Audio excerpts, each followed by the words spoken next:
Chapter 41 The Tears of a King. Desperaux found the king in the peas room, sitting on his daughter's bed, clutching the tapestry of her life to his chest.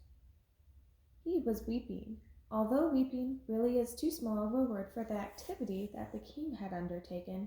Tears were cascading from his eyes. A small puddle had formed at his feet. I'm not exaggerating. The king, it seemed, was intent on crying himself a river. Reader, have you ever seen a king cry? When the powerful are made weak, when they are revealed to be human, to have hearts, their diminishment is nothing short of terrifying. You can be sure that Desperaux was terrified, absolutely, but he spoke up anyway. Sir, the mouse said to the king, but the king did not hear him. And as Desperaux watched, King Philip dropped the tapestry and took his great golden crown from his lap and used it to beat himself on the chest over and over again.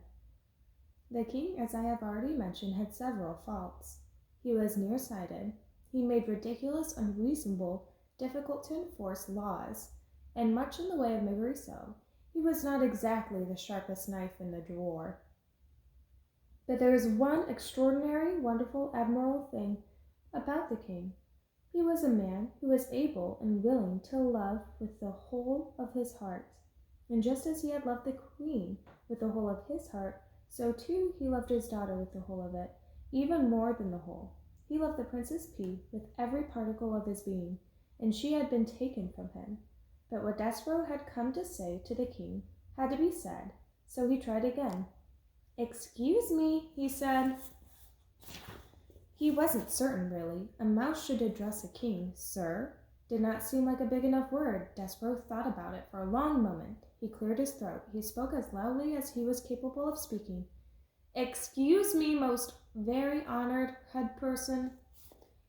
King Philip stopped beating his crown against his chest. He looked around the room. "Down here, most very honored head person," said Desperaux. The king, tears still falling from his eyes, looked at the floor. He squinted. "Is that a bug speaking to me?" he asked. "No," said Desperaux. "I am a mouse. We met before." "A mouse?" bellowed the king. "A mouse is but one step removed from a rat." "Sir," said Desperaux, "most very honored head person, please, you have to listen to me. This is important. I know where your daughter is." "You do?" said the king. He sniffed. He blew his nose on his royal cloak. "Where?" he said. And as he bent over to look more closely at Desperaux, 1 tear, 2 tears, 3 enormous king-sized tears fell with an audible plop onto Desperaux's head and rolled down his back, washing away the white on the flour and revealing his own brown fur. "Sir, most very honored head person, sir," said Desperaux, as he wiped the king's tears out of his own eyes. "She's in the dungeon." "Liar," said the king. He sat back up. "I knew it. All rodents are liars and thieves. She is not in the dungeon. My men have searched the dungeon." "But no one really knows the dungeon except the rats, sir. There are thousands of places where she could be hidden, and only the rats would know. Your men would never be able to find her if the rats did not want her to be found." "Ach," said the king, and he clapped his hands over his ears. "Do not speak to me of rats and what they know," he shouted. "Rats are illegal. Rats are against the law. There are no rats in my kingdom. They do not exist." "Sir, most very honored head person, that is not true. Hundreds of rats live in the dungeon of this castle. One of them has taken your daughter, and if you will send—" The king started humming. "I can't hear you," he stopped to shout. "I can't hear you. And anyway, what you say is wrong, because you are a rodent and therefore a liar." He started to hum again, and then he stopped and said, "I have hired fortune tellers and a magician. They are coming from a distant land. They will tell me where my beautiful daughter is. They will speak the truth. A mouse cannot speak the truth." "I am telling you the truth," said Desperaux. "I promise." But the king would not listen. He sat with his hands over his ears. He hummed loudly. Big fat tears rolled down his face, and he fell to the floor.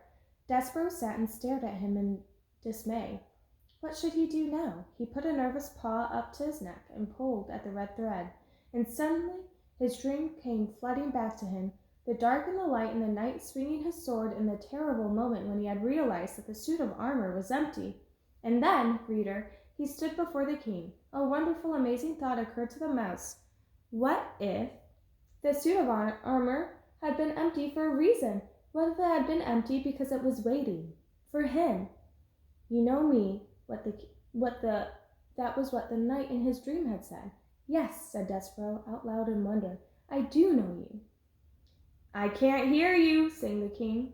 I'll have to do it myself, said the mouse. I will be the knight in shining armor. There is no other way. It has to be me. Desperaux turned. He left the weeping king. He went to find the threadmaster. End chapter.